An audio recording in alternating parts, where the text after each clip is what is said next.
Время и энергия русского языка. Сегодня мы поговорим о настоящей боли, знакомой каждому, кто хотя бы однажды сталкивался с изучением необычных явлений, влияющих на наше восприятие времени.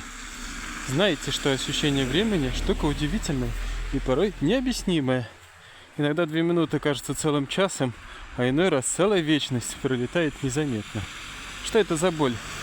Представьте себе ситуацию. Вы садитесь послушать аудиозапись, длиной всего лишь пару минут.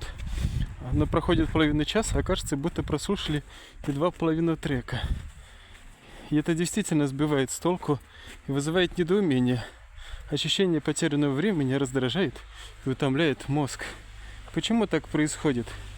Дело в том, что наши внутренние часы работают по особым законам восприятия реальности.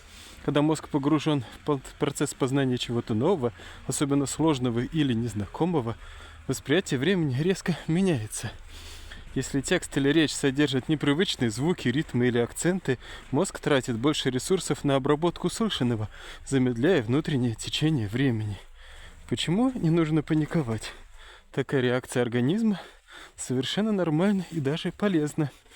Она свидетельствует о глубоком вовлечении мозга в изучение материала. Это значит, что ваше сознание активно работает над решением проблемы понимания и усвоения новой информации. Замедление внутреннего ощущения времени – признак продуктивной работы вашего мозга. Как решить эту проблему? Чтобы сделать этот процесс менее стрессовым и более приятным, попробуйте следующее. Расслабьтесь перед началом изучения. Глубокий вдох-выдох помогает снять напряжение и повысить концентрацию внимания. Начните знакомство с новым материалом постепенно. Разделите запись на небольшие части и практикуйтесь ежедневно.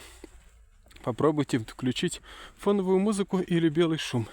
Они помогают мозгу лучше сосредоточиться и снижают чувство тревоги. Моя суперсила. Однажды я тоже столкнулся с похожей проблемой. Мне было сложно воспринимать иностранные языки и новые диалектные формы речи. Но я нашел свою уникальную методику преодоления этого барьера.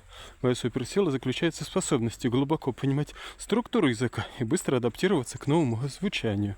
Именно поэтому я готов поделиться с вами своими знаниями и методами, помогающими быстрее освоить новый материал и наслаждаться процессом обучения. Ведь изучение языков должно приносить удовольствие, а не раздражение.